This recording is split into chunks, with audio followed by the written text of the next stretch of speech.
Tripura NCC 13 নং ব্যাটালিয়নের উদ্যোগে আগরতলা ভগৎ সিং যুব আবাস মাঠে আয়োজিত এক ভারত শ্রেষ্ঠ ভারত ক্যাম্পের উদ্বোধন করেন রাজ্যপাল ইন্দ্রসেনা রেড্ডি নাল্লু।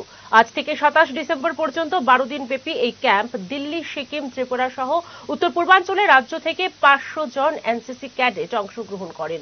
এই উপলক্ষে আয়োজিত অনুষ্ঠানের বক্তব্য রাখতে গিয়ে রাজ্যপাল অভিভাবকদের কাছে আহ্বান রাখেন বেশি করে এনসিসিতে ছেলে মেয়েদের যোগদান করানোর। তিনি বলেন, এনসিসি শৃঙ্খলা শেখায়, জাতীয় চেতনা বোধ বাড়াতে সাহায্য করে, দেশকে রক্ষা করার মানসিকতা গঠনের শিক্ষা দেয়, পাশাপাশি সুনাগরিক হিসেবে তাদের গঠন করতেও সহায়তা করে।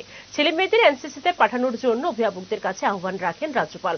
তিনি বলেন, এনসিসি শৃঙ্খলা শিখবে, কম্পিউটার ও স্মার্টফোন নিয়ে বসে না থেকে নেশার মতো অবাঞ্ছিত মানসিকতা থেকে দূরে রাখতে সাহায্য করে। অনুষ্ঠানে বক্তব্য রাখেন এনসিসি उत्तर पूर्वांचलेर ग्रुप कमांडारेर दायित्वप्राप्त ब्रिगेडियर कपिल सिंह।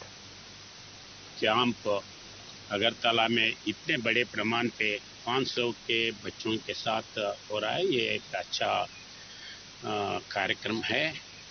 एक भारत श्रेष्ठ भारत ये नारा से ऑल इंडिया लेवल पे प्राइम मिनिस्टर ने एनसीसी कैडेट्स के लिए प्रत्येक कार्यक्रम दिया है। उसके हिसाब से ये प्रोग्राम इधर पहली बार हो रहा है।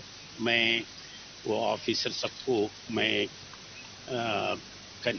कंग्रेचुलेट करता हूँ।